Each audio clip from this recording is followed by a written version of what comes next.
The following review is intended for entertainment purposes and targeted for adult fans of the series. This is a cover song of famous Power Rangers universe rocker guy person thing over stalling words.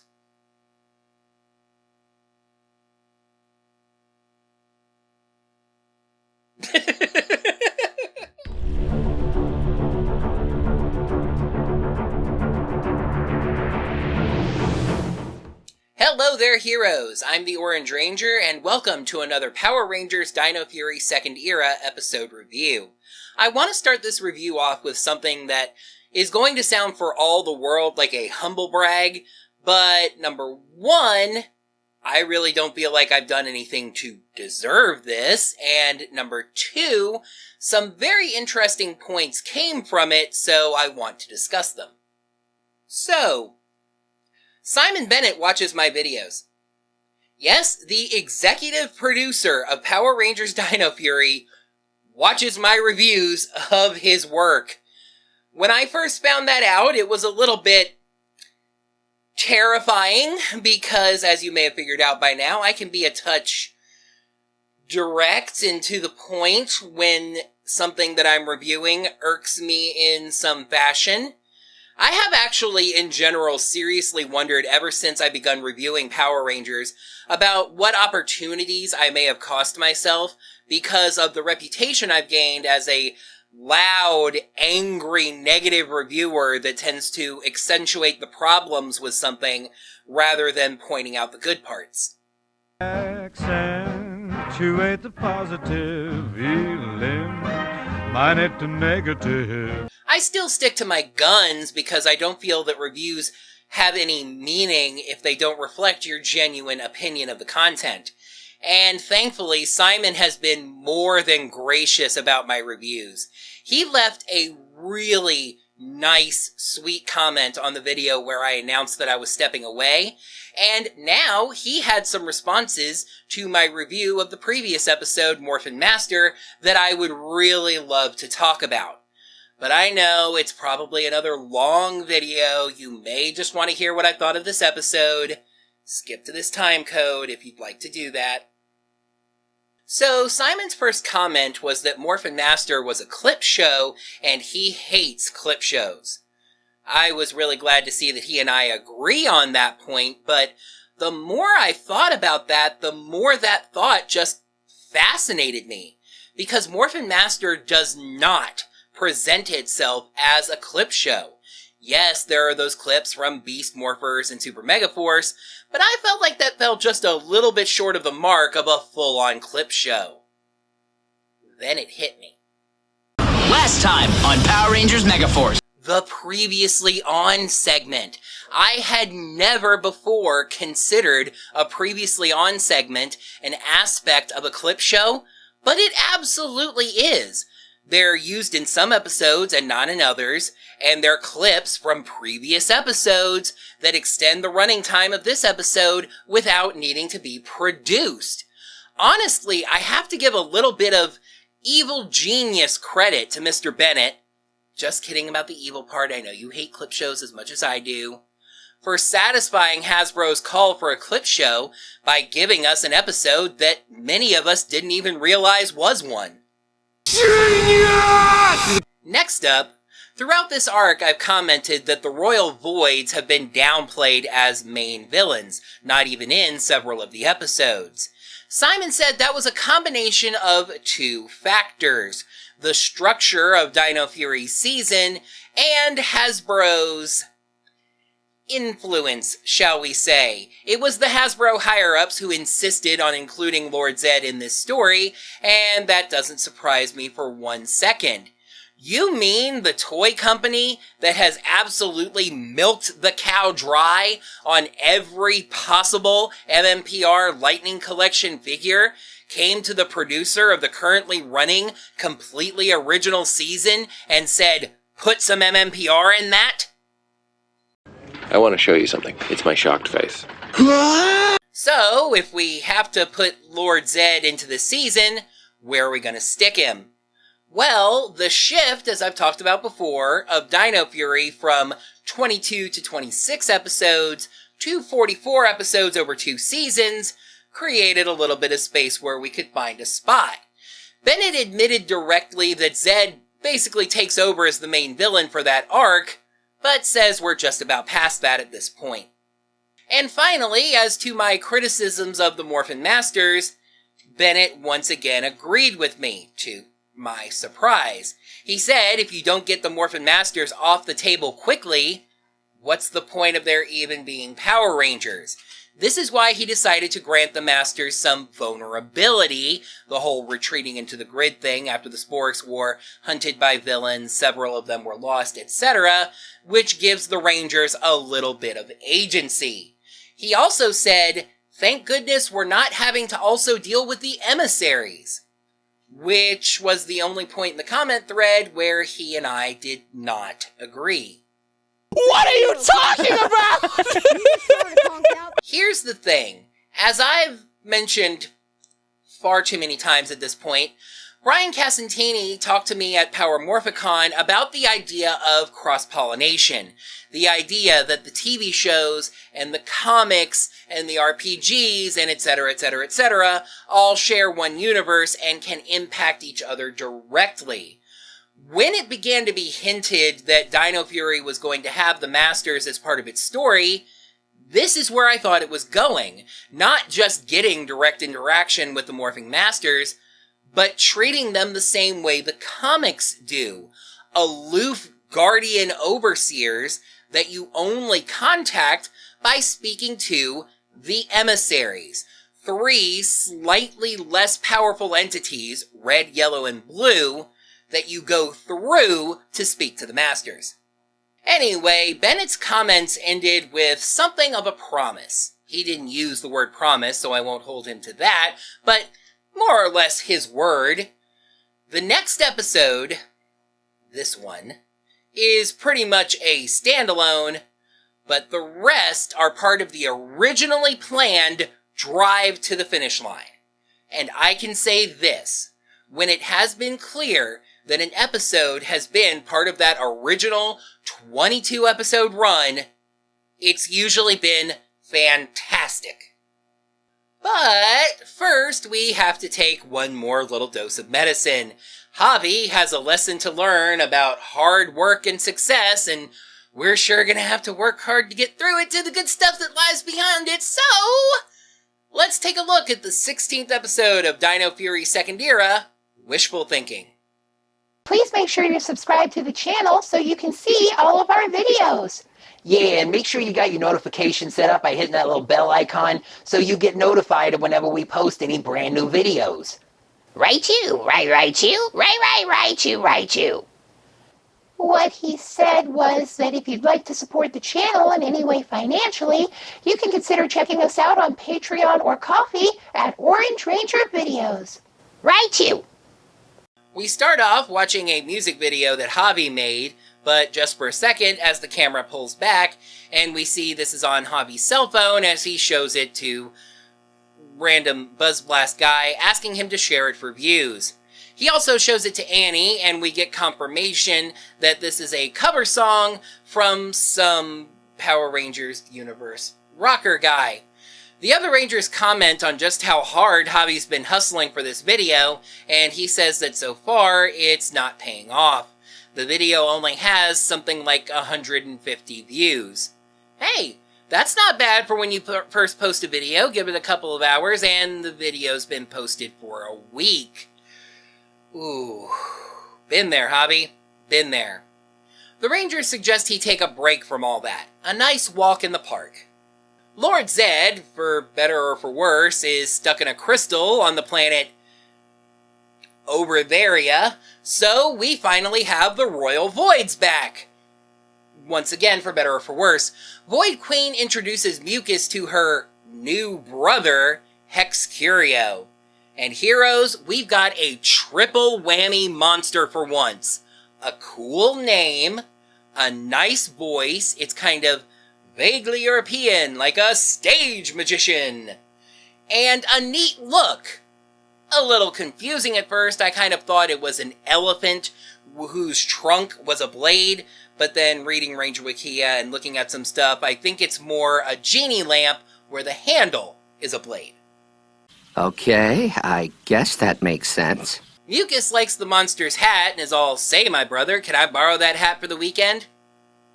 Actually, considering the fact that they directly point out that Hexcurio is Mucus's brother, I really think this is the subtext the writers were going for. "Say, my brother, can I borrow that hat for the weekend?"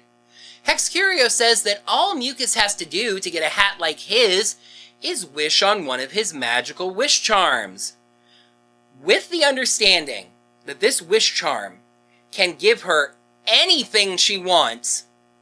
She, of course, still wishes for a hat, and gets a rather nifty pink sequiny top hat. But, uh-oh, Hexcurio may have forgotten to mention that this is a Power Rangers episode about the dangers of making wishes. The wish charm dissolves, and Mucus is turned into a human being. And let me tell you all something right now about human Mucus. She is so freaking cute! Okay, so this was spoiled by the Netflix intro frame, the picture that shows while the episode is loading, and the episode description on Netflix, but she's so cute! And to make it even better, I absolutely love when they do this. Human Mucus is played by Torum Heng, and my apologies for any mispronunciations. Mucus's voice actor. I love when they let the voice actors play on camera. Of course, Mucus is disgusted at being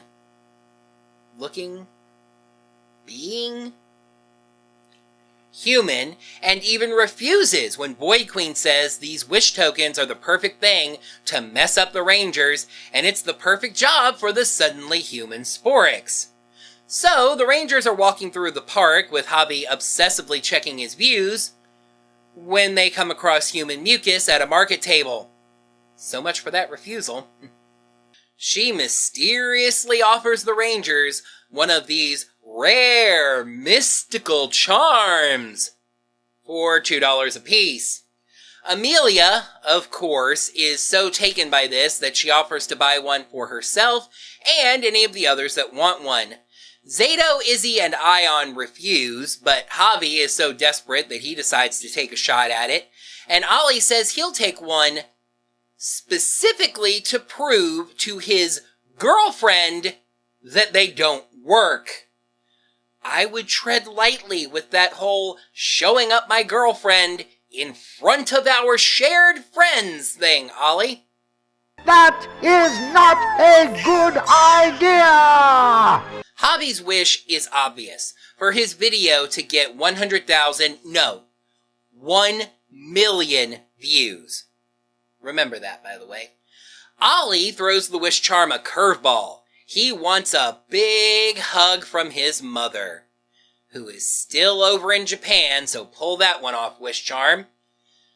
Amelia's wish is truly heartbreaking. She wants to see her parents again, even if just for a moment. Oh, don't cry, are you?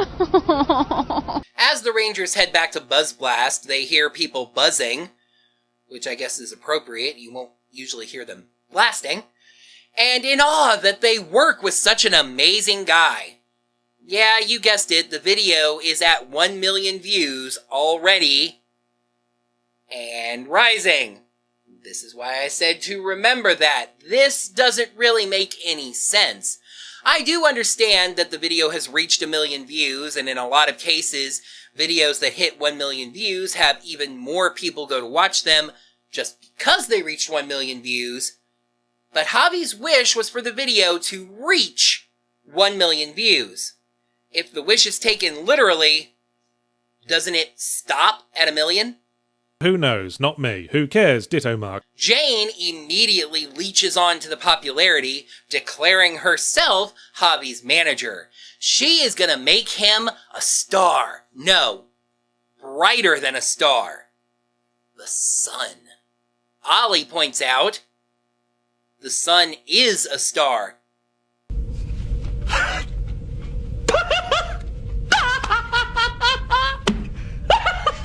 By Zordon's shiny glass tube. This show's jokes don't land very often, so when they make me pause the video to laugh, maybe because it was an intelligent joke, that deserves mentioning.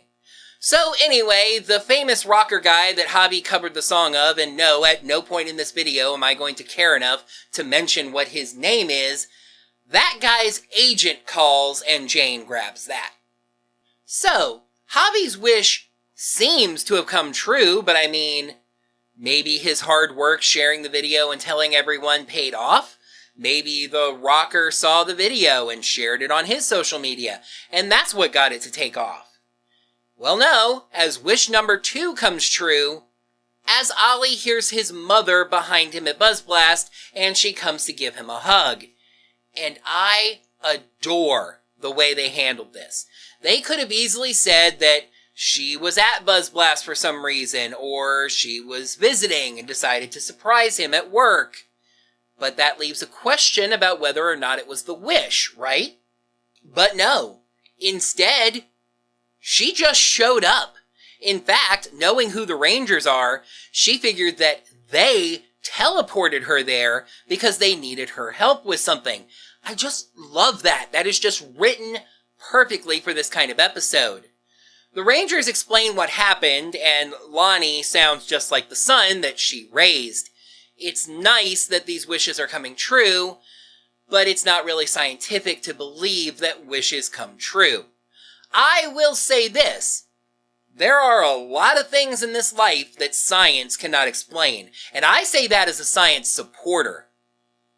Zato says that something about this just feels off. Of course, if I were a Power Ranger, I feel like my brain would be screaming, "Villain plot!" at this point. They decide to go back and investigate the charms, but it turns out the Black Ranger isn't in the beginning of the upcoming fight footage. So apparently 1 million views on a video, a single video, is enough to get you the cover of a magazine. A magazine that wants them to shoot the cover picture and send it to them. Doesn't seem like a very professional outlet all the way around. Anyway, Jayborg says that she will be the camera. Funny little side note here. I have subtitles on when I watch Netflix because it just helps me concentrate on the dialogue a little bit. Jayborg said she downloaded the latest version of Artistic Photographer.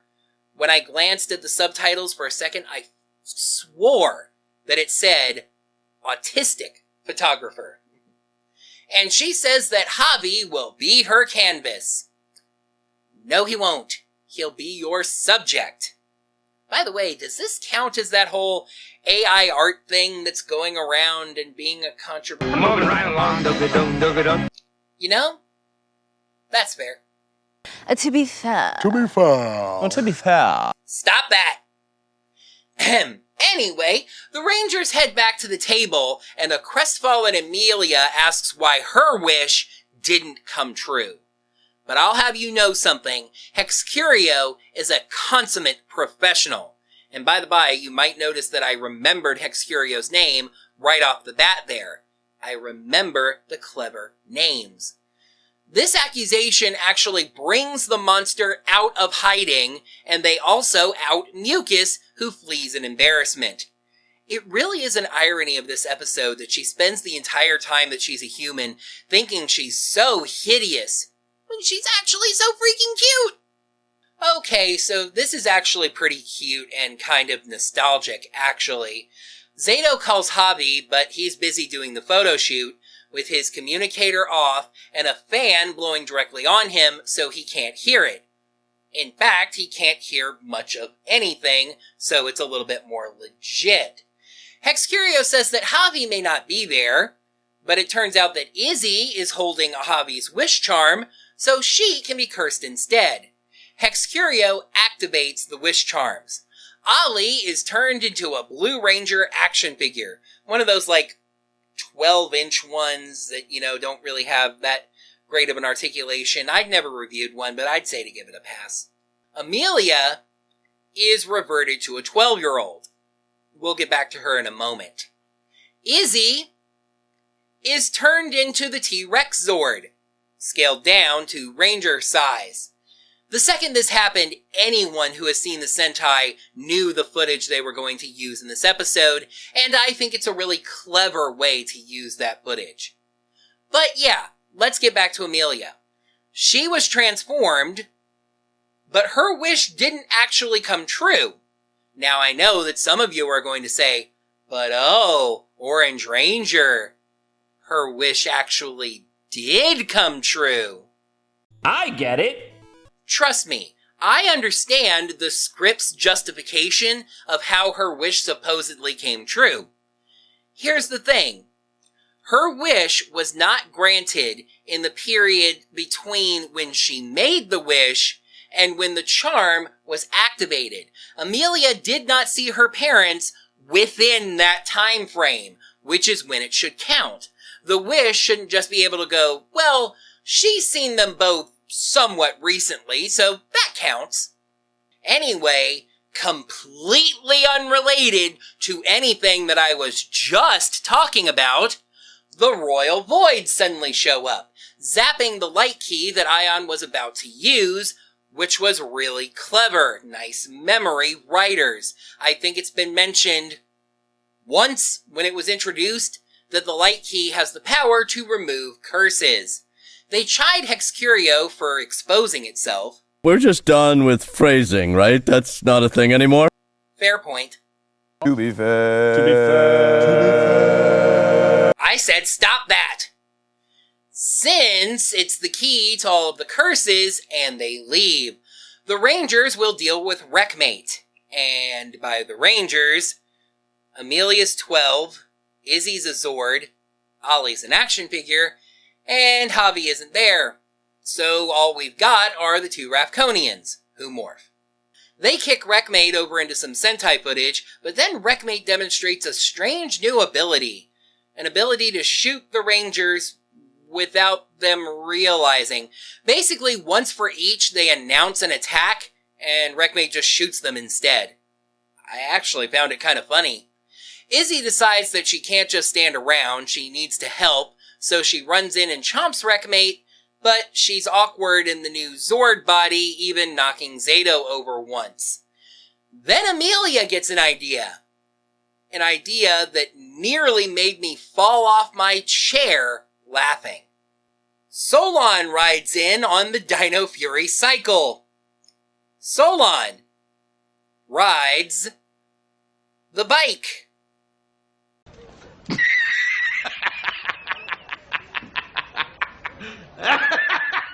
And yeah, this saves them for the moment as Wreckmate retreats. And now for something completely different. Back over to Buzz Blast, where the photo shoot is complete, and I sure hope that J-Borg isn't paying the monthly subscription on that photo-taking program. It actually turns out she's not the camera. I really thought she would have been, but instead, she was just using a digital camera, and every single one of her pictures are out of focus and badly framed. She doesn't take the critique well, declaring that she quits. Really? Like, quits Buzz Blast? The whole, seriously? Probably not. And tosses the camera into the sky. Javi dives to catch it and gets up saying he's fine. He's just sad that they didn't get at least one good shot. And it turns out another wish comes true. This one not directly related to Hexcurio, as the camera took a picture of him when he caught it, and it's the perfect shot.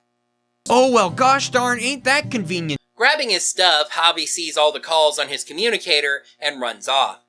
At the base, Ollie actually points out that he only has 5 points of articulation. I'm guessing the ball joints on the upper legs, the shoulders, and the head, which we do actually see move around as he talks.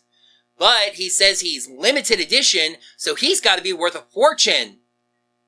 Sorry to disappoint you, Ollie, but 12-inch figures run $20? Javi apologizes, It's actually a touch early for that, Javi. We somehow still have 11 minutes left in this episode. Let's try to fast forward a little bit. He's super sad that his wishes did all that. Zato caught Void Queen basically saying, destroy Hexcurio, destroy the curses. And Javi's sadness lasts a few seconds before he goes back to being a selfish donkey. He asks the Rangers if destroying Hexcurio can wait until after his duet with the Rocker.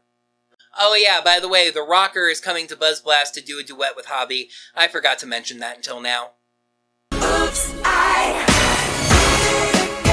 The Rangers say, no, you idiot. Saving the planet and fixing your friends comes first. And he still outrightly refuses. Well, he says that he'll think about it, not that taking the time to think about it is all that much better. But now I can't entirely hate the scene because it gets really cool at this point. Mama Akana realizes there's another young man in the room. Javi didn't actually leave, he just stepped into a different room to think, that could use her mama wisdom. She tells Javi that she wasn't always a world-famous archaeologist. She had to work at that. My mother was a genius. My father commanded respect. In fact, there were points where she almost gave it up. It was hard work for a long, long time. Yes, Javi has a golden opportunity in front of him, and it's really, really cool. But it's the result of a magic trick, and it's kind of cheap. She gets him to admit that that's not really a good way to get ahead in life, especially since it's hurting his friends. Miss Akana, I adore you.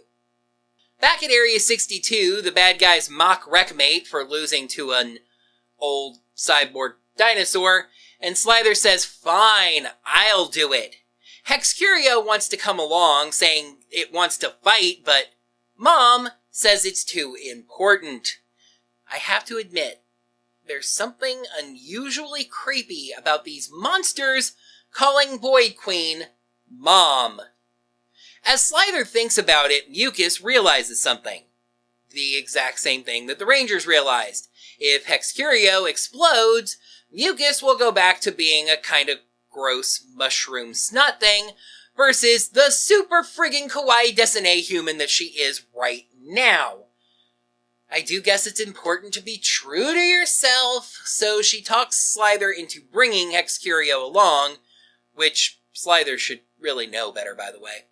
Zato, Ion, Javi, and Izzy confront the two, with the three guys morphing. Izzy has learned her new body, beating them around a bit. Zato goes Dino Knight and climbs aboard Izzy, the two charging at Slither, who retreats and they destroy some henchmen. Meanwhile, Javi confronts Hexcurio, who threatens to take away his precious views.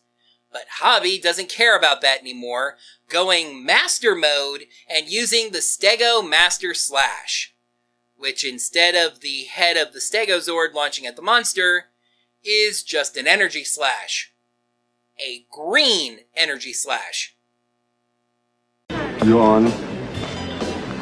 For a slight change, we actually harken back to the Sporix Beast's ability to basically grow at any point. Hexcurio is not destroyed by the attack, but grows anyway. Izzy can't pilot a Zord like this,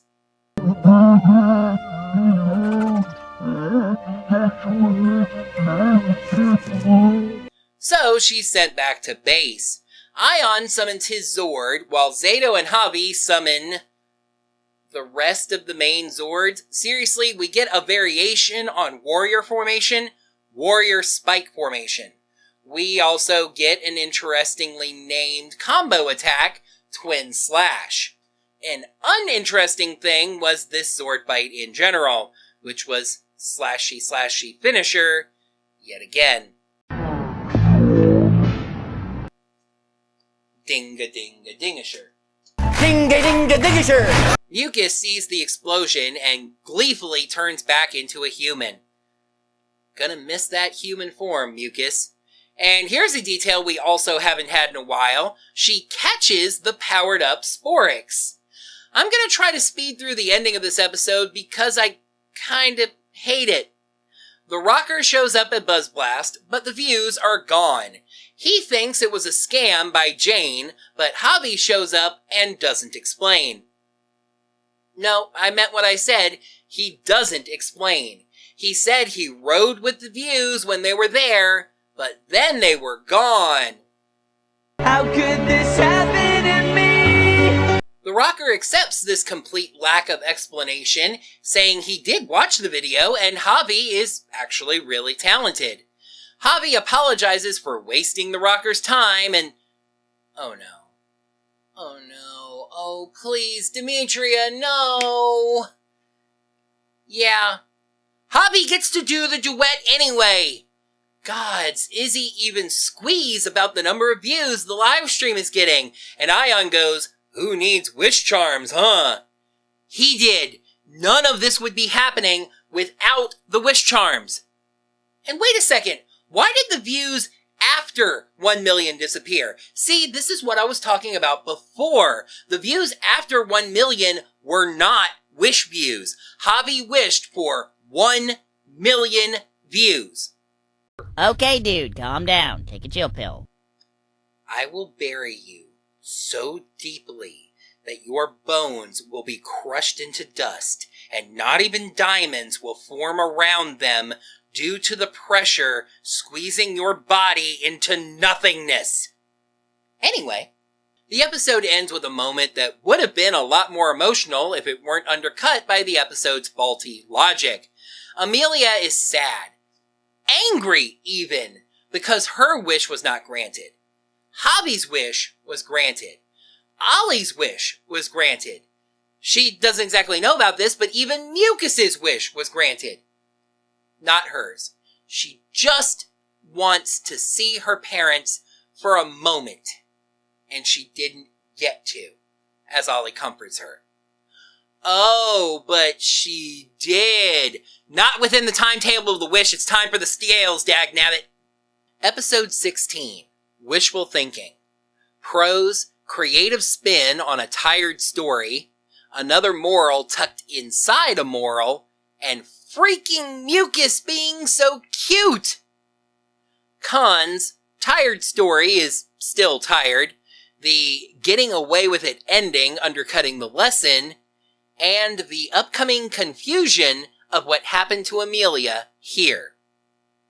Heroes, we are in strange times. I'm going to follow up giving the super story-focused Morphin Master 2 scales out of 5 by giving the episodic moral of the day wishful thinking 3.5 scales out of 5. As I said earlier, the Rangers getting wishes granted that then have unusual consequences is a core Power Rangers trope. That's one of the standard ideas you pull out of the idea bucket and then write an episode around. Perfect for the also previously mentioned 22-episode fleshing out of Dino Fury into 2 seasons. But this one had some creative touches. The consequences of the wishes, getting certain Rangers out of the fight scenes, and especially Izzy being turned into Tiramigo. I'm sorry, did you doubt that I've watched Re-Soldier? Came on. I wanted to save mentioning this point specifically for the prose. It's so subtle and small that only people like me may have noticed it, but I think it's worth mentioning anyway. Dino Fury often has these smaller, more specific, subtle morals tucked into the big obvious ones. So, inside of there are no shortcuts to success is a lesson that I still struggle to remember to this day. Don't be obsessed with your analytics. Yeah, you had to know this one was coming. In the early part of the episode, Javi was so stressed out, constantly checking the numbers on his video. Once you make that video, that podcast, that piece of art, whatever, you just gotta push it out to sea. If it struggles, you do better on the next one. One more time. Human Mucus.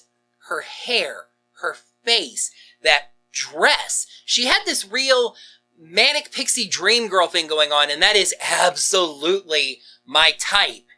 And again, high praise for wanting to make the character human for an episode and letting their voice actress come on set and play with the other actors. I really think it's actually easier that way versus casting someone else, because you don't have to worry about dubbing or the character sounding different. You can put a creative spin on a tired trope until it's dizzy, and it's still going to feel a bit tired. I noticed this in an unusual way this time. I never felt like this episode was boring me, but I did often feel like it was dragging. You might notice at one point in this review I said there was somehow still 11 minutes in this episode. Javi apologizes. It's actually a touch early for that, Javi. We somehow still have 11 minutes left in this episode. Let's try to fast forward a little bit. I think what it is familiarity with the trope, making it easier to recognize the different parts of the story, so you notice every single step in the process. This has happened a few too many times now to not be directly called out. It's also another trope of Power Rangers, but I think it's a significantly worse one. One of the Rangers gets some kind of shortcut to success that somehow hurts someone else. They ride that out for a while, then someone smacks them with a baseball bat and they learn the moral of the day. This happens just as something is going to happen that's really going to launch their career to the stars. But now they've learned there's no shortcuts to success or whatever, so they pass the opportunity up. Then, because the heroes of a children's show can't be sad and have something taken away and have failure at the end of an episode, they get the good thing anyway. Javi used his wish to get views on his video and become famous. He realized that the wish hurt his friends, so just as he was going to get his opportunity to duet with the famous rocker, he gave that up. But then fate somehow intervenes and he gets the duet anyway. The rocker came to Buzz Blast specifically because of the wish, so Javi gets to profit from the wish regardless. You know my ending to this episode? Javi saying, "I'm sorry, Mr. Rocker, there must have been some kind of glitch in the system. Clearly, I don't have the views that you came here to celebrate. I promise you, though, I'm going to work really hard and get to that number of views and even bigger one day. I know that I have not earned the honor, the privilege yet of having a duet with you, but I would be honored if you would perform for us here at Buzz Blast anyway." I feel like I need to explain this last point a little more clearly, so I'm going to give you a crazy, completely out there, not true example. Let's say that Amelia is actually a robot that was constructed by Wreckmate and Slither. Amelia wished to see her parents, and she did. She saw both Wreckmate and Slither in this episode. But she didn't see them until after she was turned into a 12-year-old girl for having made the wish. Now, Amelia is not a robot, and Wreckmate and Slither are not her parents. I know who her parents are, not only because the story is making it pretty obvious at this point, but I have seen spoilers. And I know that a few episodes down the road, when they reveal who her parents are, they are going to say that she saw them in this episode, and thus her wish really did come true. But her wish was not granted between the time that she made it and the curse was activated. Now, I will disclaim that I don't think it's ever directly stated that the wish has to come true before the curse, but that's really the only way it makes sense, right? Okay, I guess that makes sense. All in all, I'd say this episode was inoffensively fun. I'd even say it was charming. For what it was about as good as it could have been. But now, according to Mr. Bennett himself, we are in for the end game. The rest of Dino Fury Second Era was planned from the very beginning, and its story finale all the way to the finish. Let's see how that gets started by taking a peek at the 17th episode of Dino Fury Second Era, Things Unspoken.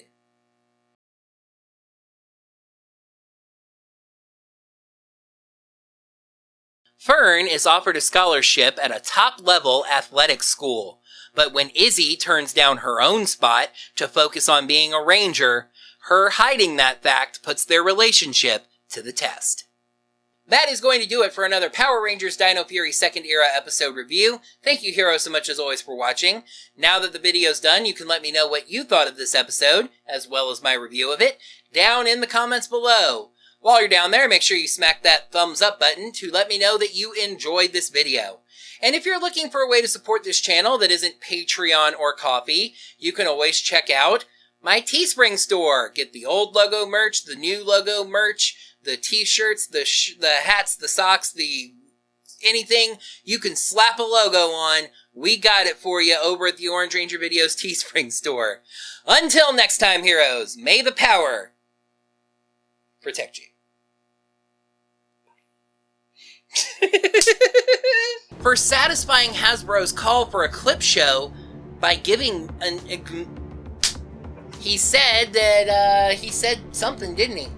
Given the power to skip ahead in the script, say, my brother, can I borrow that hat for the weekend? Actually, I found it kind of funny. But not as funny as this. Not that they take the Rangers say, no, you idiot. It was very, very hard to get to where she is. Zato, Ion, Izzy, and Javi confront the two with the three guys morphing. Let me say it slower. Javi, Zato, Ion, and Izzy confront the monsters with the three apple snacks doing a fart marker.